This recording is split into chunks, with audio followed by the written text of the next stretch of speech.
Good afternoon, everyone. Welcome to this lovely event. My name's Kate Figg, and I'm the Group Marketing Manager for all IoT technologies. This afternoon, I'm going to be taking a look at how we can make IoT more accessible to SMBs using our own project that we've been working on in our offices. So for those of you that have attended the IoT London meetups earlier this year, I'm sure you'll probably know who we are. But for those who don't, I'll just give you a little bit of an overview as to who all IoT are and what it is that we actually do. So we are the UK and Europe's leading specialist IoT distributor. We were established in 2018 and we hold strong working relationships with many of the world's leading manufacturers. As you can see here, we're working with around 50 different partners at the moment, and we've got a portfolio of around 1,000 sensors. We're the go-to experts, working with clients around the world to produce proof of concept kits all the way through to commercial deployments, and that's in the area of LoRaWAN and cellular IoT in particular. So we provide all the critical components that you need for any LoRaWAN or cellular IoT solution. So that includes sensors, gateways, LoRa network servers, dashboards, and then connectivity. So earlier this year, we actually became a Vodafone IoT partner as well. So we now provide NB-IoT connectivity throughout the UK and further afield. But we know that it doesn't stop there. You need to know that to make your project a success, you can access the support as and when you need it.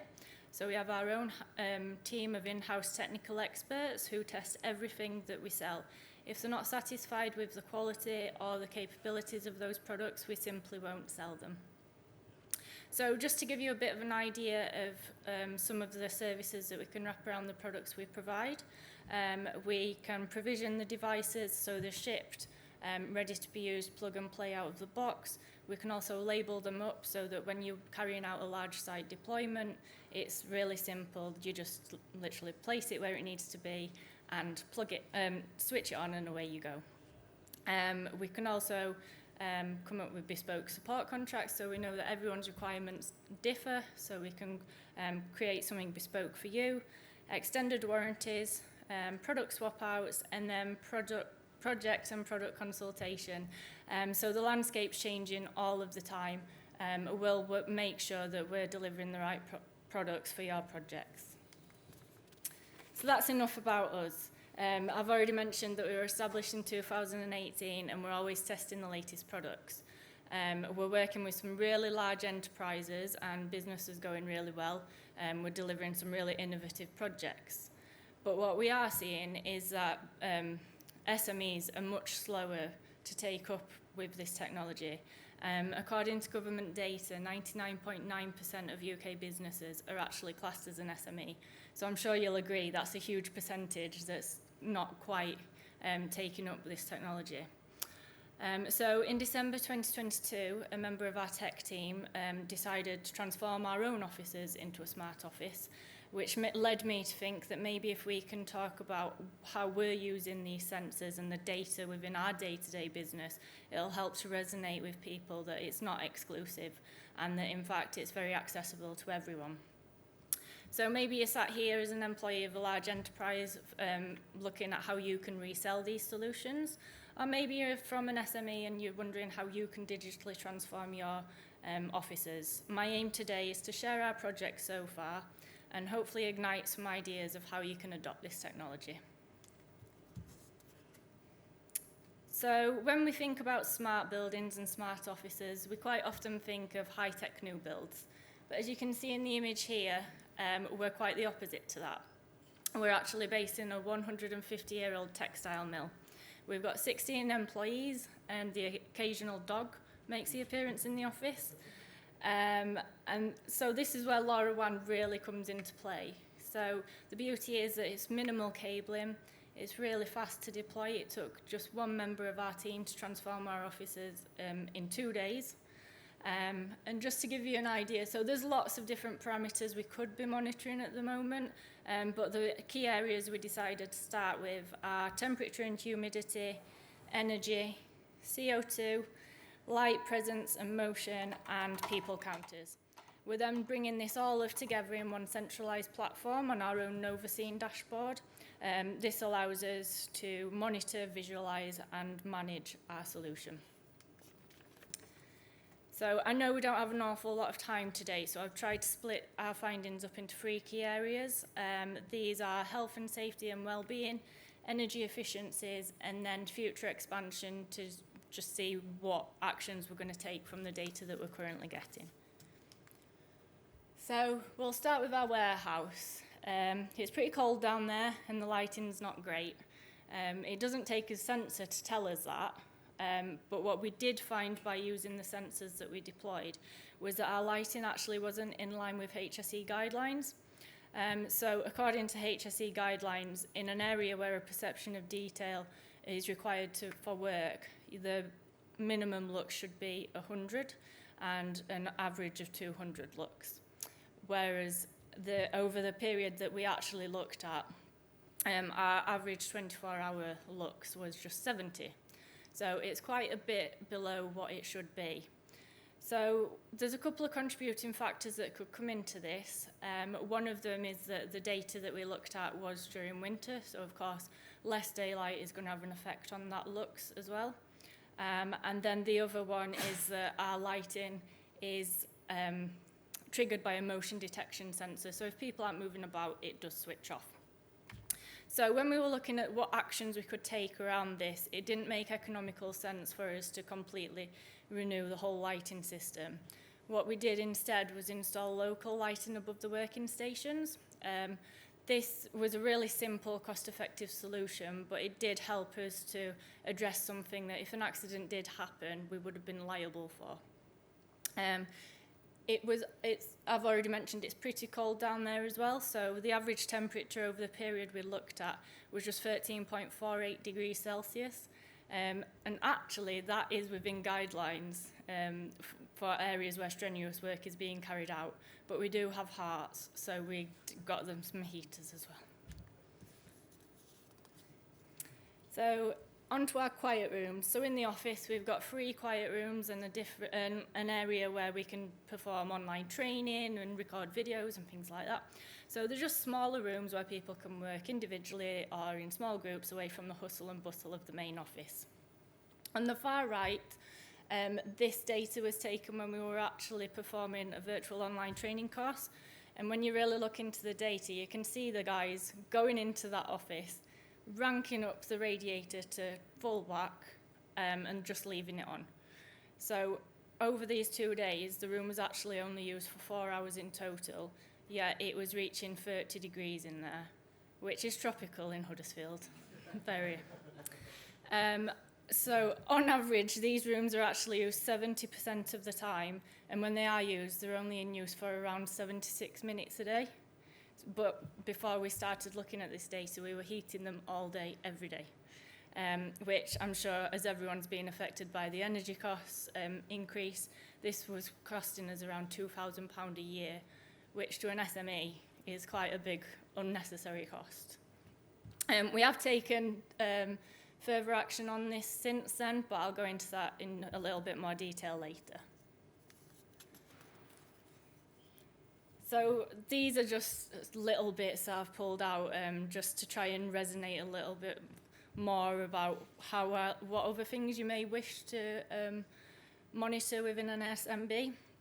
So on the left, we've got a people counting sensor in the reception area of our offices. So it's counting people in and out of the building. You can see that on Mondays and Fridays, they are the quieter days within the office. Now, we're not going to take any action upon this. We adopt a hybrid working approach, and most of the time, we can pretty much come and go as we like. But some SMBs may wish to use this kind of data to impose work from home days, so you can keep the energy costs lower by not having to heat the building on those days. Again, another little silly one, but the middle one is when we're actually preparing for an exhibition. So you can see Monday and Tuesday, we're busy getting ready. Wednesday, Thursday, we're out of the office, or the majority of us are. Then on Friday, we get back and we've got all of that kit to lug back into the office, and we really do cover some miles when we're in and out doing things like that. This third one here with the CO2, That's actually measuring the CO2 levels within our boardroom.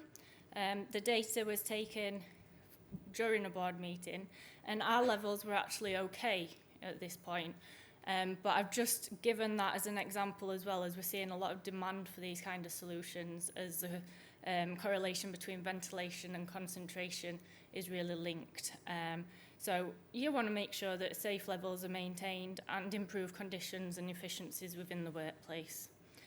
Just to give you some other ideas of things that you may want to consider, you could be looking at operational efficiencies, predictive maintenance, resource optimization, so optimizing things like waste collections, inventory management, reducing manual labor by using like temperature sensors to monitor water temperature, for example, to complete reports for Legionella compliance, and remote monitoring. Of course, all of this can be monitored remotely, so even if you've got four different offices throughout the UK, it can all be managed in one centralised platform. So going back to the quiet rooms, we've actually taken action and installed the M-Climate Vicky thermostatic radiator valve. This allows us to remotely control the temperatures in those rooms now, and we've also synced it with the present sensors that are in the room, so it will trigger the heating to come on when that room is in use. We're now looking at how we can further integrate that with a meeting booking system. So for instance, if a meeting room is booked, it will trigger the heating to come on 30 minutes before it's in use, so it reaches a nice ambient temperature before it's used. Again, it's all just improving our efficiencies and helping us save money. So, just in summary, we are a real-life example of an IoT using SMB within, using IoT within an SMB environment. To get started, you'd be looking at around £100 to £1,500 investment. It all really depends on what you're looking to monitor and at what scale. But as I've shown you, it's potentially a really fast return on investment. The money that we saved, we've invested in the well-being of our warehouse staff. And of course, the beauty is that it's all very easy to scale, it's adaptable, and can be retrofit to any environment. And yeah, thank you.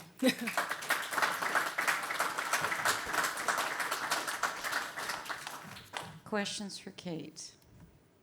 Sure, there's got to be questions. Yes. I have a question related to my value creation approach. So, like, considering those like three approaches, which approach are you taking at the moment? And yes, that's the first question. Then there's a second question. Do you want to give her the second question now? So okay. So if this first question is just like a software-centered development, then would you adopt other approaches for your value creation in the future? What kind of value creation approach are you thinking? So the thing that we tend to try to get clients to identify first is what data they're looking for. And once we know that data, we'll then create the solution around that. I don't know if that answers your question. We don't design any of the products ourselves. We just work on a consultancy basis to put the solution together. One of the things that's interesting, sorry, I was just going to say, sometimes people don't know what they want. So we had an instance of where we had a local council that was trying to measure lighting. So they wanted to put lux lighting and make sure the lights was on. But the reality is that's not what they wanted. They wanted to make the pavement safe. So what we then did is you don't need a light sensor on every light. What you need to do is put it where people are walking. And then actually you can turn off a third of all the lights, therefore saving energy, but keeping the lux at the right level to keep it safe. So what we do is, whilst we say what data do you want to collect, we're actually saying what do you need to achieve? Then once we understand that, then we can start looking at actually you don't want to put a lighting sensor on every light. You want to put it here because that's what you're trying to deliver. We don't create products. What we do is we go and get lots and lots of products and then modular, put them together to deliver an outcome that the customer actually wants. Thank you so much. Sounds like very much like design approach. Yes. Like identify the problems. Yes. another question for Kate? In the middle. Wait for the mic.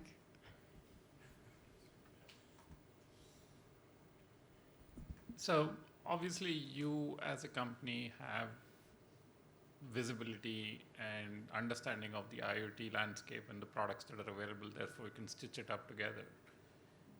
What do you think